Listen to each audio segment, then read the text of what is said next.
제21대 국회가 개원했지만 사실상 개점 휴업 상태가 계속되고 있습니다. 18개 상임위원회 위원장 구성을 두고 여야가 합의점을 찾지 못해서입니다. 네, 이렇게 국회가 공전하는 사이 농업계가 애타게 처리를 기다리는 민생 법안들은 줄줄이 쌓여만 가고 있습니다. 김민경 기자가 보도합니다. 민생 관련 법안이 산적한 상황에서 제21대 국회가 공전을 거듭하고 있습니다.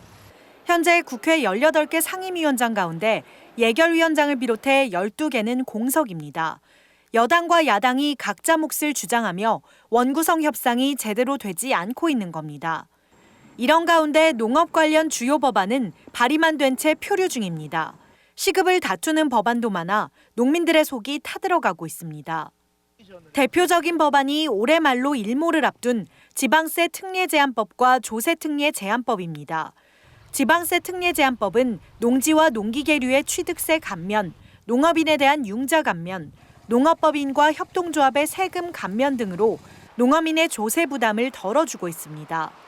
조세 특례 제한법 역시 축사용지, 농어가 목돈 마련 저축의 비과세 등의 역할을 하고 있는데 두 법안 모두 올해 12월 31일 일몰돼 농민 보호를 위해 특례 기간 연장이 필수적인 상황입니다.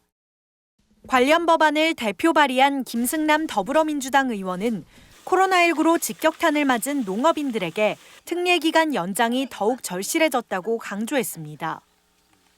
우리 농어촌이 지금 이제 고령화 인구 감소로 심각한 어려움에 처해 있습니다. 공익적 관점에서 우리 농어촌을 바라볼 필요가 있고 지속적으로 농업 분야에 대해서 세제 지원이 더 필요하다 이렇게 생각을 하고요. 특히 이번에는 또 코로나 때문에 농업 분야의 피해도 겹치고 있습니다. 그래서 두 법안의 특례 기간을 연장할 필요가 높아졌고 국정에 대해서는 여야가 따로 없고 또 책임을 같이 져야 되거든요.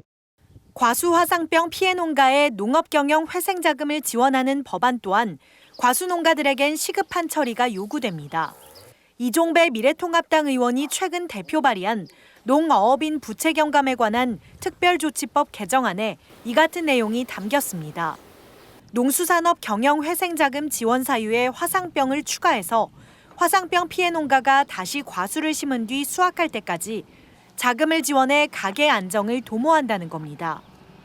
이 밖에도 여야를 가리지 않고 다수 의원들이 첫 번째 공약으로 내놓은 농산물 최저가격 보장제 관련 농안법 개정안과 농협, 수협, 산림조합 조합원이 아니라도 농어가 목돈 마련 저축에 가입할 수 있는 법률 개정안, 농촌의 주유소나 목욕탕 신설을 지원하는 삶의 질법 개정안 등 농업농촌과 관련한 민생 법안은 다수 발의된 채 먼지만 쌓여가고 있습니다.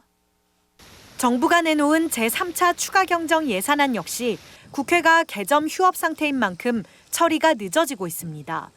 정세균 국무총리는 26일 중앙재난안전대책본부 회의에서 추경안 처리가 미뤄질수록 국민들의 고통은 가중될 것이라며 조속한 시일 내 추경안을 통과시켜 줄 것을 국회에 간곡히 요청한다고 강조했습니다.